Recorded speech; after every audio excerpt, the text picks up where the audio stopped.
మగవాళ్ళకైతే దగ్గరికి వెళ్ళి ఫోటోలు దిగుతుంది, ఆడపిల్లలకి ఇవ్వదా? ఆడపిల్లలు చూస్తే ఒక ఆడపుల్లిళ్ళకు చూసి భయపడినట్టు భయపడి వెళ్ళిపోద్ది రోజా. ఆమె ఆడపిల్లలకు రక్షణ ఇచ్చారు, రోజానేనా?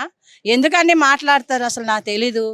ఆమె రోజా గారు ఎందుకంటే గతం నుంచి సినీ ఫీల్డ్లో ఉన్న మనిషి కాబట్టి, గతంలో చిన్నప్పటి నుంచి ఆమె సినీ ఫీల్డ్లో ఉండి ప్రతి దానికి ఊసరవెళ్ళలాగా ప్రతి విషయాల్లో అన్నీ నేర్చుకున్న నాట రంగంలో నుంచి బయటకు వచ్చిన మహిళ కాబట్టి రాజకీయాల్లోకి ఏదో అన్నా ఒక ఛాన్స్ ఇవ్వు నాకని చెప్పి ఒక ఛాన్స్ జగన్మోహన్ రెడ్డి అని ప్రజల్ని ఎలా ఆడుకున్నారో అలాగే రోజా గారు కూడా జగన్మోహన్ రెడ్డి గారి అడిగి పోస్ట్ తెచ్చుకుందే గానీ గతంలో ఏ పోస్ట్ లో ఉండిందో ఆమెకు తెలీదా? గతంలో ఏ పార్టీలో ఉండిందో తెలీదా? గతంలో ఏ జెండా పట్టుకొని తిరిగిందో ఆమెకు తెలీదా? అప్పుడు ఏ ఆడపిల్లలకి ఎక్కడ రక్షణ వచ్చిందో ఆమెకు తెలీదా? ఇవాళ రోజు జగన్మోహన్ రెడ్డి గురించి కానీ మాట్లాడుతుంది, ఆడపిల్లల గురించి మాట్లాడుతుంది. నువ్వు మొన్నటి దాకా నువ్వు ఉన్నావు కదా నీ వైసీపీ ప్రభుత్వంలో, వచ్చి ఆ రోజు వరకు నీ ప్రభుత్వంలో ఇంతమంది ఆడపిల్లలు ఇంత రక్షణ లేకుండా రోడ్ల పాలైపోయి అచ్చకు దానికి అన్నిటికీ గురయ్యారు.